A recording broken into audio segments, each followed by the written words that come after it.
Welcome to Silent Screams, where nightmares come to life. Get ready to step into a world of darkness, chilling whispers, and terrifying secrets waiting to be uncovered. Here, silence isn't peace, it's the prelude to your worst fears. Are you ready to face the depths of your darkest nightmares? Stay tuned for stories you'll never forget. Story 1, The Dollmaker's Curse. The doll's eyes seemed to follow Clara as she browsed the antique auction house. Encased in a glass box, it was unlike any other doll she had ever seen. Its porcelain skin was flawless, save for a faint crack running down its left cheek. Its dress, tattered yet regal, hinted at a bygone era, and its lips curled into a smile that seemed just a little too wide. Lot 47, a rare Victorian-era doll, rumored to have belonged to a noble family, the auctioneer announced. Starting bid, $100. Clara wasn't a collector of antiques, but something about the doll drew her in. She didn't believe in the stories that antiques carried the spirits of their past owners, but the chill that ran down her spine as she raised her hand to bid told her otherwise. She won the doll for $300. What she didn't know was that this doll would become her greatest regret. Back at her apartment, Clara set the doll on a shelf in her living room. It didn't seem threatening in the daylight, but as night fell, the doll's presence grew unsettling. She felt its gaze on her, even when she turned away. Shadows seemed to stretch unnaturally long around the doll, and an eerie silence hung in the air. That night, Clara dreamed of a young girl crying in a dimly lit room. The girl wore a dress identical to the doll's. Her cries echoed in Clara's mind, but when she tried to approach, the girl's face twisted into a grotesque mask, her mouth stretching impossibly wide. Clara woke up gasping, her heart pounding. She glanced at the doll. It had shifted slightly to the left, though she distinctly remembered placing it upright. Dismissing it as her imagination, she went back to sleep, but the unease lingered. Over the next few days, Clara began hearing whispers in her apartment. They were faint, almost indistinguishable, but they always seemed to emanate from the doll. At first, she thought it was her neighbors. But one night, the whispers formed words. "Help me." Clara's heart raced. She grabbed the doll and inspected it closely. The crack on its cheek seemed deeper, almost as if it were spreading. Deciding she'd had enough, she placed the doll in a box and shoved it into her closet. That night, the dream returned, more vivid than before. The crying girl was now reaching out to Clara, her fingers thin and skeletal. Behind her loomed a shadowy figure with hollow eyes, watching. When Clara woke, the doll was sitting on her nightstand, its wide smile seeming even more sinister. Desperate for answers, Clara researched the doll's origins. She discovered that it once belonged to a reclusive doll maker named Elias Grayson. Rumor had it that Grayson was obsessed with perfection, and when his daughter, Annabelle, died tragically, he tried to recreate her in doll form. Locals whispered that Elias performed dark rituals, binding his daughter's spirit to the doll. Soon after, Grayson's workshop burned to the ground, and the doll was presumed lost until it surfaced at the auction. Determined to break the doll's hold on her, Clara visited a local historian who specialized in occult artifacts. The historian examined the doll and confirmed her worst fears. "This is a vessel," he said grimly. "And it's not just the child's spirit. Something else, darker, is inside." The historian provided Clara with instructions for a ritual to sever the connection between the doll and its entities. It required a mirror, salt, and fire elements to trap and banish the spirits. Late one night, Clara began the ritual. She placed the doll in a circle of salt and lit candles around it. The mirror reflected the doll, but as she chanted the incantation, the reflection began to change. The doll's face contorted, its wide smile twisting into a scream. The whispers turned into guttural growls, and the shadows in the room grew darker and denser. Then the doll moved. Its porcelain hand cracked as it reached toward Clara, its head jerking unnaturally. "You can't free her," a voice hissed. "She's mine." With a scream, Clara threw the doll into the fire. The flames roared unnaturally high, casting grotesque shadows on the walls. The doll's porcelain skin blackened and cracked, and the room was filled with an otherworldly wail. When the fire finally died, only ashes remained. Clara thought she was free. The whispers had stopped, and her dreams no longer haunted her. She donated the remaining antiques from the auction, determined to leave it all behind. One evening, as she relaxed on her couch, she heard a faint sound, a child's laugh. She froze. Turning slowly, her blood ran cold. On the shelf where the doll once sat was a single porcelain hand, unburned and pristine. The crack along its surface seemed to form a smile. And then, the whisper returned. "Help me." Story 2, The Curse of Marionette House. When Emily Sanders received a letter informing her of a distant relative's passing, she barely remembered the name, Aunt Miriam. It came as a shock when she learned Miriam had left her an inheritance, a decrepit Victorian mansion called Marionette House. Emily, a struggling art teacher, saw it as an opportunity to start over, despite warnings from her friends and family about the house's sinister reputation. Arriving at Marionette House, Emily found it nestled in the middle of nowhere, surrounded by a dense forest that seemed alive with whispers. The house itself was a towering, Gothic monstrosity. Its windows, blackened by years of neglect, stared at her like soulless eyes. Despite the eerie atmosphere, Emily was determined to make it work. She'd restore the house and sell it anything to escape her mounting debts. But it wasn't long before Emily realized the house held secrets far darker than she ever imagined. While exploring the house, Emily stumbled upon a locked room on the second floor. The door was carved with intricate patterns of vines and roses, but the brass handle was cold and unyielding. After finding a rusty key in Miriam's study, Emily opened the door to discover a room that seemed untouched by time. It was filled with dolls, hundreds of them, in various states of decay. Porcelain faces stared at her with painted eyes that seemed too lifelike, their cracked lips frozen in ghostly smiles. Some dolls sat neatly on shelves, while others lay scattered across the floor, their glassy eyes reflecting the faint light from a single window. In the center of the room was a large marionette, nearly human-sized, hanging from a wooden cross. Its strings were tangled, and its head was tilted at an unnatural angle. The marionette's face was carved with meticulous detail, its painted eyes appearing to follow Emily wherever she moved. Despite the unease pricking her skin, Emily decided to clean the room. She told herself the dolls were harmless relics of a bygone era, but as she dusted the marionette, she thought she heard a faint, childlike giggle. She froze, heart pounding, but the room was silent. Shaking off her fear, she left the room, locking it behind her. That night, Emily struggled to sleep. The house creaked and groaned, the sounds amplified by the oppressive silence of the surrounding forest. At midnight, she was awoken by the faint sound of tapping. At first, she thought it was coming from outside, but as she strained to listen, she realized it was coming from inside the house.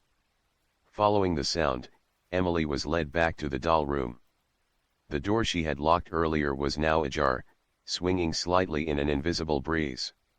Trembling, she stepped inside. The marionette was no longer tangled, it hung straight and rigid, its painted eyes staring directly at her.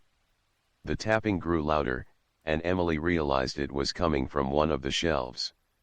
As she approached, one of the smaller dolls fell to the floor. Its porcelain head shattered, revealing a hollow interior filled with something organic hair, matted and old. Emily stumbled backward, a scream caught in her throat. That was when she heard it, a soft voice whispering her name. Determined to uncover the truth, Emily searched the house for any records of its history. In an old trunk, she found a collection of yellowed newspapers and handwritten journals belonging to Aunt Miriam. Marionette House had been the site of a scandal decades earlier. Miriam's father, a puppeteer named Victor Crane, was renowned for his lifelike marionettes. But his fame turned to infamy when several children went missing from the nearby village. Rumors spread that Victor was using more than wood and paint to craft his creations. When villagers stormed the house, they found evidence of dark ritual symbols etched into the floors, jars of unidentifiable substances, and marionettes that seemed to move on their own. Victor was never found, but the house had remained cursed ever since. Miriam's journal revealed she had tried to destroy the dolls but was plagued by nightmares and strange occurrences. "They won't let me go," she had written. "They demand a new puppet master." The more Emily stayed in the house, the more she felt its grip tightening around her. The whispers grew louder, the tapping more insistent. She began seeing shadows darting in her peripheral vision, and every time she entered the doll room, the marionette seemed to have shifted slightly.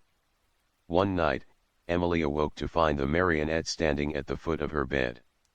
Its strings moved as though pulled by invisible hands, and its carved mouth opened in a grotesque smile. "You'll make a fine addition," it rasped, its voice a chilling blend of wood creaks and human breath. Emily fled the house, but the forest outside seemed to conspire against her. The trees twisted and closed in, their branches forming a labyrinth. No matter how far she ran, she always ended up back at the front door of Marionette House. Desperate, Emily decided to destroy the dolls. She piled them in the backyard and set them ablaze. As the fire consumed them, the house trembled, and the air filled with screams, hundreds of voices crying out in agony.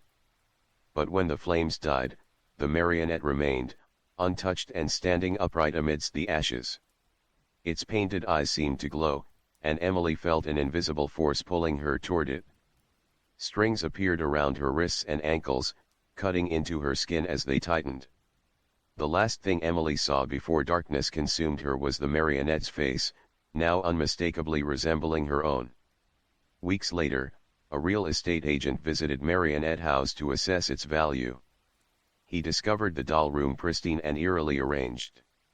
At its center hung a new marionette, lifelike and hauntingly familiar. Its painted eyes seemed to follow him as he backed away, a chill running down his spine. The house remained unsold, its secrets buried beneath layers of dust and darkness. But the whispers persisted, waiting for the next visitor to claim. Story 3, The Curse of Eliza. It started with a simple auction. Jenna, a collector of vintage items, wandered into a small estate sale on the outskirts of town. The house was decrepit, its faded shutters clinging to cracked walls, and a faint chill hung in the air despite the warm spring sun. Among the dusty relics and forgotten antiques, her eyes landed on an ornate porcelain doll seated on a velvet chair. The doll was exquisite yet unsettling. Her glassy blue eyes seemed alive, staring blankly ahead, and her delicate porcelain skin was framed by a cascade of golden curls. She wore a lace dress, now yellowed with age, and clutched a tiny book in her hands. Jenna was captivated. "That's Eliza," the auctioneer said, a flicker of discomfort crossing his face. "She belonged to the family who lived here, but they say she's cursed." Jenna laughed it off as a sales gimmick. She won the bid for the doll and brought Eliza home, unaware that her life was about to spiral into a nightmare.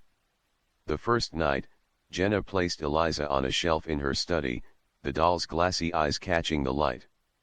Around midnight, she woke to a soft rustling sound. Assuming it was the wind, she dismissed it and went back to sleep. But the noise grew louder. It was the sound of whispering. Muffled, faint, and unintelligible, but unmistakable. Jenna sat up in bed, her heart pounding. She scanned the room, but nothing seemed out of place.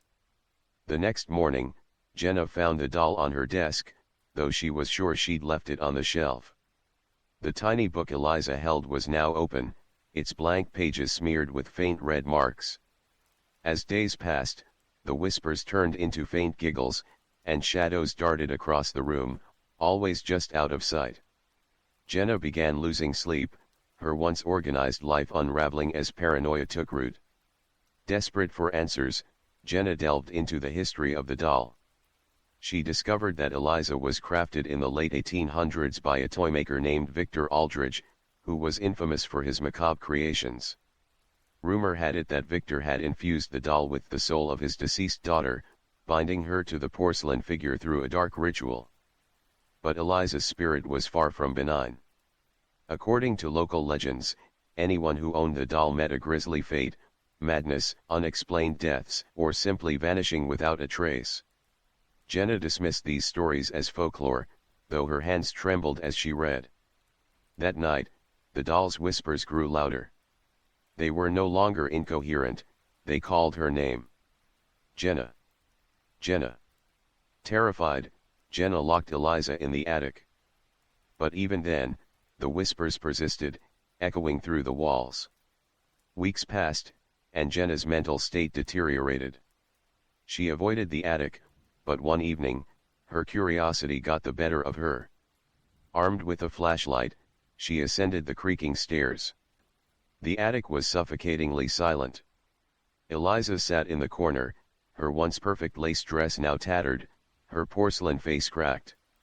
Jenna approached cautiously, but as she reached out to touch the doll, the flashlight flickered and died. In the pitch-black darkness, she heard a low growl. Cold, bony fingers brushed against her arm, and Jenna screamed. She stumbled down the stairs, leaving the attic door ajar. The next morning, she found claw marks gouged into the attic door, and her arms were covered in bruises. Eliza was back in her study, her glassy eyes glinting with malevolence. Jenna sought help from a local occultist, an elderly woman named Agnes who had dealt with cursed objects before. Agnes explained that Eliza's spirit was growing stronger, feeding on Jenna's fear. The only way to stop her was to perform a banishment ritual and destroy the doll. That night, Jenna and Agnes prepared the ritual. They surrounded Eliza with salt and candles, chanting incantations to sever the spirit's hold. But as the ritual progressed, the room grew icy cold, and the lights flickered violently. Eliza's head slowly turned, her lips moving as she hissed, "You'll never be rid of me." The candles blew out, plunging the room into darkness. A deafening scream erupted, and Jenna felt herself being pulled backward by unseen hands. Agnes fought to complete the ritual, her voice trembling as she recited the final incantation. With a blinding flash, the room fell silent. Jenna lay on the floor, her breath ragged. The doll was shattered, its porcelain pieces scattered across the salt circle. But Eliza's tiny book remained intact, its pages now completely filled with cryptic symbols and warnings. Months later, Jenna tried to move on, though the nightmares persisted. She decided to burn Eliza's book, hoping to erase any lingering traces of the doll. But as she lit the match, she hesitated. A strange compulsion stopped her, and she placed the book back on the shelf. One day, the book vanished. Jenna searched everywhere but found no trace of it. Far away, at another estate sale, a little girl tugged at her mother's sleeve. "Look, Mommy. A pretty doll," she exclaimed, pointing to a pristine porcelain doll seated on a velvet chair. The auctioneer smiled nervously. "That's Eliza," he said. "She's quite special." The cycle had begun again.